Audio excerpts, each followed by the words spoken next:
मित्रों, आज जब मैं कह रहा हूं कि इस बार 26 के बंगाल के विधानसभा चुनाव में बंगाल में हमारी सरकार बनेगी, इसका मजबूत आधार भी भारतीय जनता पार्टी के पास है। मैं आपको 2014 से 2024 तक के चुनाव के यात्रा के परिणामों को बताना चाहता हूं।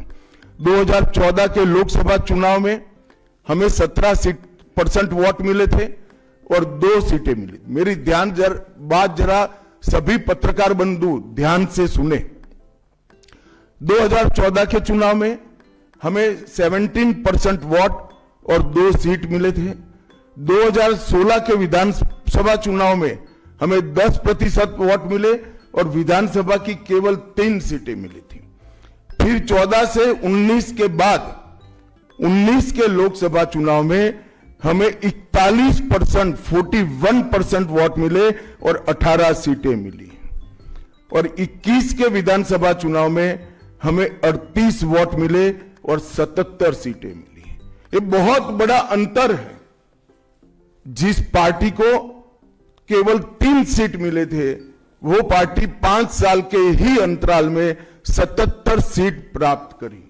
और इसका नतीजा देखिए, कांग्रेस जिसकी एक प्रकार से स्थापना ही बंगाल से शुरू हुई, वो कांग्रेस पार्टी बिग जीरो पर पहुंच गई और 36 साल तक शासन करने वाला कम्युनिस्ट गठबंधन भी एक भी सीट प्राप्त नहीं कर पाया और हमने मुख्य विपक्ष का स्थान प्राप्त किया। आज शुभेंदु जी मेरे साथ यहां पर बैठे हैं, वो हमारे प्रतिपक्ष के नेता हैं।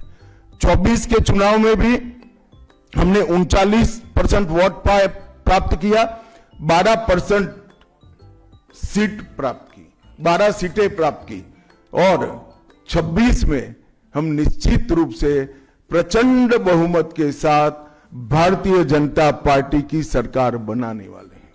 मित्रों, ये 24 से अब तक का समय भारतीय जनता पार्टी के लिए बहुत शुभांकर सिद्ध हुआ है। 24 में लगातार तीसरी बार नरेंद्र मोदी जी इस देश के प्रधानमंत्री बने। उसके बाद महाराष्ट्र में, हरियाणा में, दिल्ली में और अब बिहार में भारतीय जनता पार्टी की सरकारें बनी हैं। 24 के चुनाव में उड़ीसा और आंध्र प्रदेश में भी पूर्ण बहुमत की भाजपा की और एनडीए की सरकार बनी है। मुझे पूरा भरोसा है कि 2026 में बंगाल में 2/3 बहुमत के साथ भारतीय जनता पार्टी की सरकार बनेगी। ये बंगाल की जनता तय कर बैठी है। मित्रों, जहां पर भी बंगाल में जाते हैं, पूरे बंगाल की जनता घुसपैठियों से त्रस्त है। क्या कोई राज्य सरकार ऐसी हो सकती है जो घुसपैठियों की पनाहगाह अपने राज्य को बना दे? राष्ट्रीय सुरक्षा पर कितना बड़ा खतरा है, इसका जवाब बंगाल की मुख्यमंत्री ने बंगाल के चुनाव में दे। घुसपैठ रोकने के लिए उनके पास क्या योजना है? आर्टिकल 370 हटता है, वो विरोध करती है। सीएए लाकर बंगाल के शरणार्थियों को नागरिकता देने का हम कार्यक्रम करते हैं, वो विरोध करती हैं और वो ठीकरा फोड़ते हैं कि बीएसएफ है, वो रोक नहीं रही है। ममता जी, मैं आज आपको इस सार्वजनिक प्रेस वार्ता में पूछना चाहता हूं कि कौन सी सरकार है बांग्लादेश की पूरी सीमा पर जो वाड़बंदी करने के लिए, बॉर्डर पर फेंसिंग करने के लिए जमीन नहीं देती है? अगर आप जवाब न दे पाए तो मैं ही देता हूं। आपकी ही सरकार है जो जमीन नहीं देती है, जिसके कारण फेंसिंग का काम समाप्त नहीं होता है। फिर भी भौगोलिक रूप से कठिन सीमा पर से कोई घुस कर आता है तो कहां जाता है? सबसे पहले बंगाल के गांव में जाता है। आपका पटवारी क्या कर रहा है? आपका थाना क्या कर रहा है? क्यों इसको अरेस्ट नहीं किया जाता? क्यों उस पर केस दर्ज नहीं होता? क्यों इसको वापस भेजा नहीं जाता? जवाब है क्या आपके पास? क्या बंगाल की मुख्यमंत्री जवाब दे सकती है कि असम में घुसपैठ क्यों बंद हो गई? त्रिपुरा में घुसपैठ क्यों बंद हो गई? गुजरात और राजस्थान की बॉर्डर पर घुसपैठ क्यों नहीं होती है? पंजाब की बॉर्डर पर घुसपैठ क्यों नहीं होती है? कश्मीर की बॉर्डर पर घुसपैठ क्यों नहीं होती है? सिर्फ बंगाल में क्यों होती है?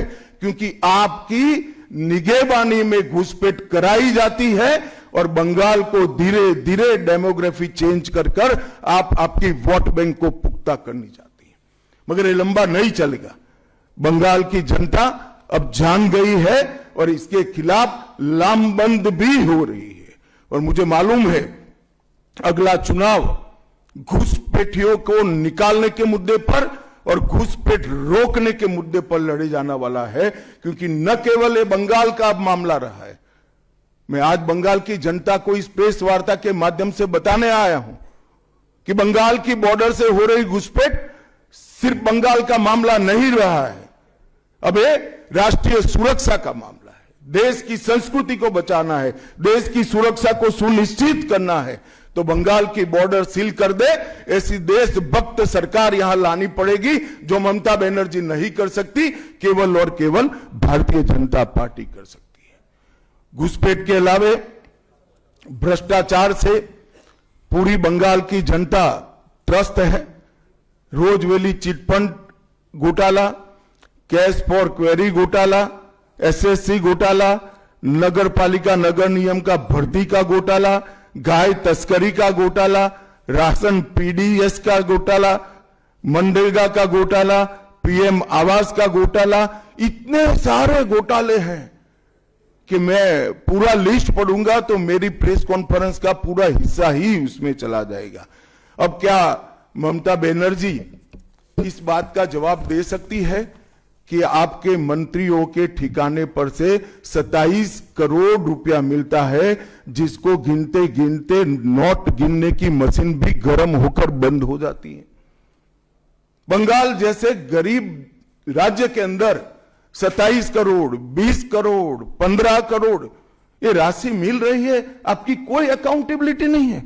पार्थो चैटर्जी जेल में जाते हैं, ज्योतिप्रिय मलिक जेल में जाते हैं, अनुव्रत मंडल जेल में जाते हैं, जीवन कृष्ण शाह जेल में जाते हैं, माणिक भट्टाचार्य जेल में जाते हैं, चंद्रनाथ सिन्हा जेल में जाते हैं, परेश पाल जेल में जाते हैं, कुंतल घोष जेल में जाते हैं, फिरहाद हकीम वो भी आरोपी बनाए जाते हैं, शोभन चैटर्जी आरोपी बनाए जाते हैं, कुणाल घोष 3 साल जेल में रहकर आते हैं, और आप कहती हैं कि भ्रष्टाचार नहीं हो गया, हो रहा है। आप आंख मूंद लिए ही हो भ्रष्टाचार के लिए, मगर बंगाल की जनता अपनी आंख बंद